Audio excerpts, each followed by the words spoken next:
देखने में आता है कि किसी व्यक्ति के फेवर में कोई ऑर्डर पास हुआ है, लेकिन जब उसको चैलेंज किया जाता है तो वहां पर वही बात उल्टी आन पड़ती है।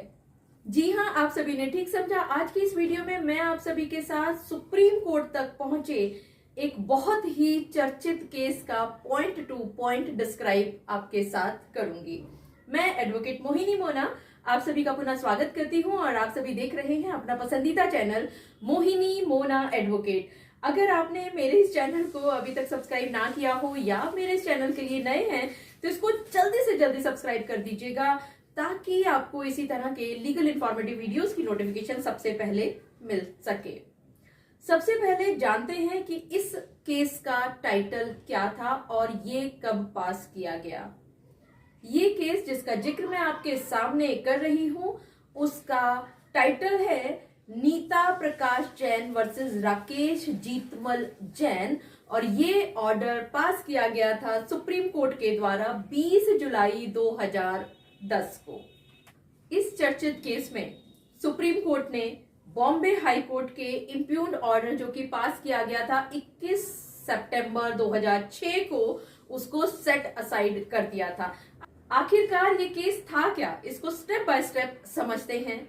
ये जो कपल है जिनका केस सुप्रीम कोर्ट तक पहुंचा, इन दोनों की शादी होती है 8 मई 2095 को, और किसी वजह से जब इनके बीच में बातें नहीं बनी तो आखिरकार हस्बैंड ने अपनी पत्नी के अगेंस्ट क्रूएलिटी और डिजर्शन के ग्राउंड पर एक डिवोर्स केस फाइल कर दिया under section 13(1)(1)(a) and 1(b). ये केस 7 अप्रैल 2005 को एक्स पार्टी डिक्री कर दिया जाता है क्रूएलिटी के ग्राउंड पर, और यहां पर पत्नी अपील करती है उस डिक्री को चैलेंज करते हुए जो कि निचली कोर्ट ने उस पत्नी के अगेंस्ट पास कर दी थी। इस अपील को मुंबई हाई कोर्ट के द्वारा एडमिट कर लिया जाता है और 18 जुलाई 2005 को एक एट इंटरिम ऑर्डर यानी कि स्टे डिक्री, यानी जो ये डिक्री पास की गई थी निचली कोर्ट के द्वारा, उस डिक्री को स्टे कर दिया जाता है। और यहाँ पर साथ ही साथ हाई कोर्ट का ये भी कहना होता है कि जब तक फाइनल ऑर्डर ना हो जाए तब तक ये जो पति है ये री मैरिज नहीं करेंगे। और यहाँ पर एक और बात भी गौरतलब है कि हाई कोर्ट को इस पति ने ये इन्फॉर्म कर दिया था कि वो जुलाई 2005 में रीमैरिज ऑलरेडी कर चुके हैं।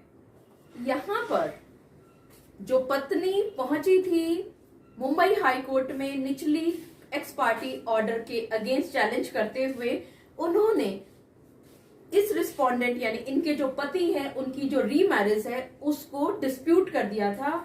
और साथ ही साथ यहाँ पर पत्नी ने एक इंटरिम मेंटेनेंस की एक एप्लीकेशन भी फाइल कर दी थी, और ये कहा इस पत्नी ने कि उनके पति लगभग 2 लाख रुपया महीना कमा रहे हैं, वो सीए हैं, CIMA यूके से हैं, और साथ ही साथ उन्होंने कंप्यूटर इंफॉर्मेशन टेक्नोलॉजी का एक कोर्स भी किया हुआ है। यहाँ पर जब वो अपनी सारी बातें बता रही थी मुंबई हाई कोर्ट के सामने, तो उन्होंने कहा कि जिस समय पर इस पति और पत्नी की शादी हुई थी सन 2095 में, उस समय पर उनके पति किसी एक कंपनी में काम किया करते थे और 40,000 रुपया कमा रहे थे। उसके बाद उन्होंने 1996 में एक और जगह पर अलग कंपनी ज्वाइन की एज अ फाइनेंस मैनेजर। 1998 में भी उन्होंने फिर दोबारा से एक कंपनी बदली और 1999 में वो श्रीलंका में गए एक कंपनी के द्वारा, और वहां पर वो 1.5 लाख रुपया महीना कमा रहे थे।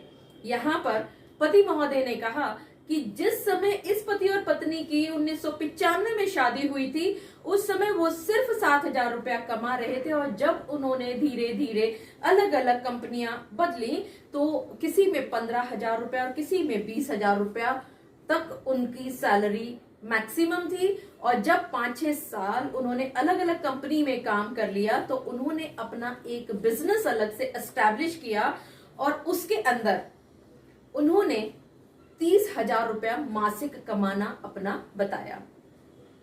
मुंबई हाई कोर्ट ने इन दोनों की बातों को सुन के, जिरह को सुन करके फिक्स कर दिया इंटरिम मेंटेनेंस 12,000 रुपया महीना ये पति देंगे अपनी पत्नी को। और साथ ही साथ यहां पर मुंबई हाई कोर्ट ने सेक्शन 24 की डेफिनेशन को बहुत अच्छी तरह से खंगाला और ये भी कहा कि ये जो पैसा देना है इन्होंने अपनी पत्नी को, वो 60 दिन के अंदर अंदर इनको अपनी पत्नी को देना होगा। और यहाँ पर जब ये पत्नी सुप्रीम कोर्ट में चैलेंज करती हैं इस ऑर्डर को, तो यहाँ सुप्रीम कोर्ट इस बात को मानती है कि ये पति जो अगस्त 2005 से लेकर के आज तक काम कर रहा था वो सिर्फ 30,000 रुपए में काम कर रहा होगा, जैसा कि पतिदेव कह रहे हैं। और ये कहना तो और ये सोचना तो नामुमकिन है। ये कहा सुप्रीम कोर्ट ने कि ये जो रिस्पोंडेंट है ये सीए हैं, ICWA है, CIMA इन्होंने किया हुआ है और साथ ही साथ कंप्यूटर इंफॉर्मेशन टेक्नोलॉजी का इन्होंने कोर्स भी किया हुआ है। और ये बात भी इनके पति ने एडमिट किया है कि वो 6 साल तक जब उन्होंने ये सर्विस कर ली थी तो उन्होंने अपना अलग से एक बिजनेस एस्टैब्लिश किया है। तो ये सोचना नामुमकिन है कि इतने सारे सालों में उनकी सैलरी इंक्रीज नहीं हुई होगी और वो सिर्फ 30,000 रुपया माह कमा रहे होंगे। और ये कहते हुए सुप्रीम कोर्ट ने इस अपील को पार्टली अलाउ कर दिया और जो इम्प्यून्ड ऑर्डर पास किया गया था हाई कोर्ट के द्वारा उसको सेट असाइड कर दिया। और साथ ही जो पत्नी की एप्लीकेशन थी इंटरिम मेंटेनेंस की उसको एज इट इज रिस्टोर रखा। और यहां पर सुप्रीम कोर्ट ने आखिर में ये भी कहा कि ये जो इंटरिम मेंटेनेंस इस पति पर लगाई गई है अपनी पत्नी को देने के लिए हाई कोर्ट के द्वारा, इस पर फ्रेश कंसिडरेशन भी होना बहुत आवश्यक है। मुझे पूरा विश्वास है कि आप सभी को मेरे आज की इस वीडियो के माध्यम से ये बात भली भांति पता चल गई होगी कि ये जरूरी नहीं है कि आप तलाक का केस करें और वो तलाक का केस अगर आप जीत भी जाते हैं तो आप ये सोचें कि आपको अपनी पत्नी को मेंटेनेंस नहीं देना होगा। जो कि अक्सर मेरे सारे सब्सक्राइबर्स एक ही सवाल करते हैं कि अगर क्रुएलिटी के ग्राउंड पर पत्नी को तलाक घोषित किया जा चुका है कोर्ट के द्वारा और वो भी हाई कोर्ट के द्वारा, तो उसको अब उन्होंने कोई भी खर्चा नहीं देना है। तो यहाँ आज का जो जजमेंट है इसको बहुत अच्छी तरह से देखिएगा, सुनिएगा, पढ़िएगा और अच्छी तरह से खंगाल करके अपने दिमाग को भी साफ कर दीजिएगा कि अलग अलग केस में अलग अलग सर्कमस्टेंसेस हुआ करते हैं। जरूरी नहीं है कि एक केस में जो ऑर्डर हो गया वही ऑर्डर आपके भी केस में लागू होगा। मुझे पूरा विश्वास है कि आप सभी को मेरा आज का वीडियो भी बहुत अच्छा लगा होगा। अगर आपको मेरा आज का वीडियो भी अच्छा लगा तो इसको लाइक, शेयर और कमेंट करना ना भूलिएगा।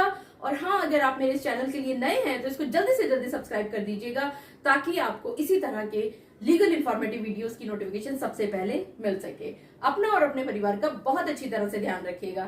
Thank you, take care, bye bye.